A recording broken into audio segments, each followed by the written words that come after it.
Hello नमस्कार दोस्तों, आप सभी कैसे हो। दोस्तों आप सभी लोग आई होप अच्छे होंगे। तो दोस्तों आज हम सीखेंगे class 10th math. Very important topic है आपका। और इसमें से जो है मैथ में ये क्वेश्चन तो आता ही आता है। यदि आप मैथ में कमज़ोर हो तभी आपको कोई दिक्कत नहीं है। ये सवाल मैं बहुत ही बेसिक से समझाऊंगा दोस्तों, तो समझिएगा। सवाल है, दिए गए आंकड़ों का बहुलक ज्ञात करो। जब आप सभी से क्वेश्चन में बोर्ड में पूछा जाएगा कि बहुलक ज्ञात करो, तो कुछ इस तरीके से क्वेश्चन देगा। उसमें ये नंबर हो सकता है चेंज हो, प्राप्तांक या बारंबारता। इसमें से कोई भी वर्ड चेंज हो सकता है। बाकी ये सब आपको वैसे ही मिलेगा। जैसे ये वर्गंतराल भी दिया है, यहाँ पे वर्गंतराल लिख सकता है। और इस बारंबारता में इसे बारंबारता ही लिखा जाएगा। तो ऐसा सवाल ये दिया होगा तो आप उसे कैसे हल करोगे। तो दोस्तों चलिए आप सभी लोगों को बताते हैं। तो सबसे पहले हम यहाँ पे से लिखेंगे एक सूत्र।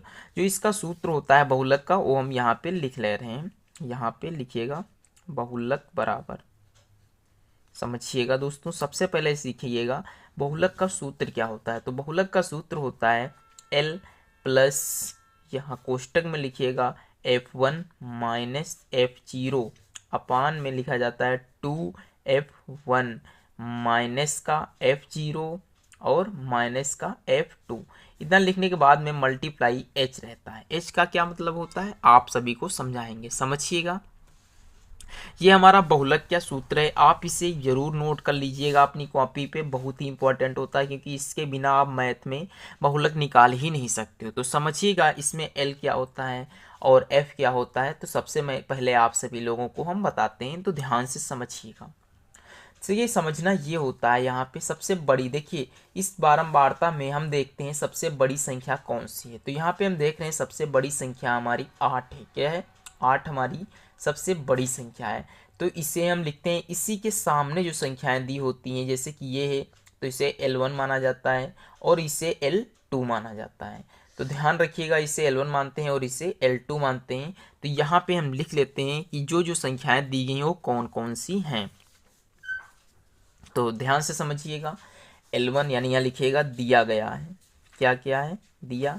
यहाँ पे लिखिएगा, देखिए L1 और L2 का मान। तो देखिए L1 और L2 का मान हमारा कितना है?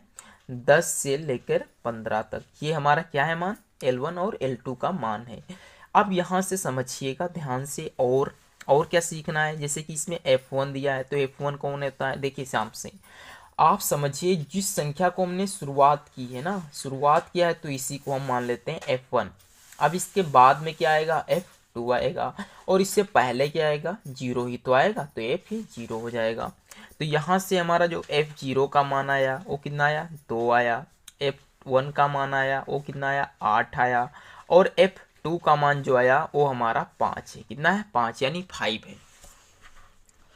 तो अब यहाँ से बचा क्या? अब हमें यहाँ से h निकालना है। तो देखिए h निकालने का सूत्र होता है L2 माइनस L1।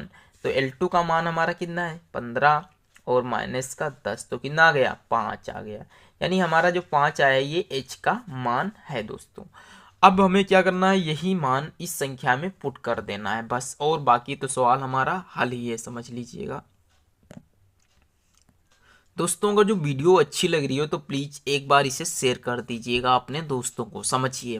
देखिए आप वीडियो बाद में शेयर करिए, पहले सवाल को हल करिएगा। ध्यान से समझिएगा।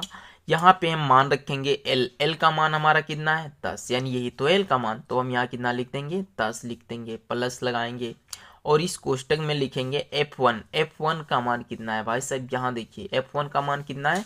8 है, यानी 8 माइनस F0 का मान कितना है? 2। तो हम यहाँ लिखेंगे 2 बटे 2F1। तो यहाँ लिखेंगे 2 मल्टीप्लाई F1 का मान हमारा है कितना है? F1 का मान 8, ठीक। माइनस F0 का मान कितना है? 2 है। और फिर माइनस, और F2 का मान कितना है? F2 का मान हमारा कितना है? 5 यानी 5 है। इसे बंद कर देंगे।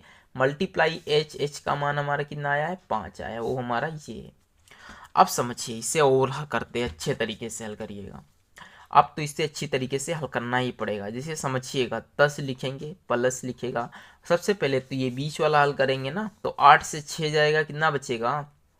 8 से यदि हम 6 को घटाएंगे तो कितना बचेगा यहाँ बताइएगा। सॉरी यहाँ गलती होगी थोड़ी, देखिए F1 का जो F0 है ना, यहाँ F0 का मान हमारा 2 है, 6 नहीं है, ये गलती हो गई।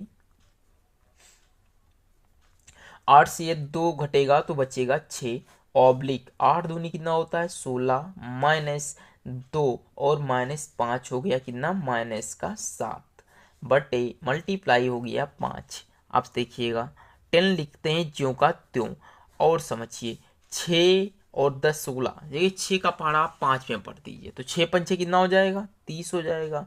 16 से 7 जाएगा कितना बचेगा 9 बचेगा। अब आप इसके नीचे 1 लगा दीजिए और इसे भिन्न तरीके से हल कर लीजिए, या आपको सरल तरीका हम बताते हैं। सरल तरीका वो कौन सा है, इस 30 को लिखते हैं भाग के अंदर और ये रहेगा 9 बाहर। 9 का मल्टीप्लाई करिए, 30 आ जाए तो 9 थ्रू कितना होता है 27, ऑब्लिक कितना बचा 3 बचा।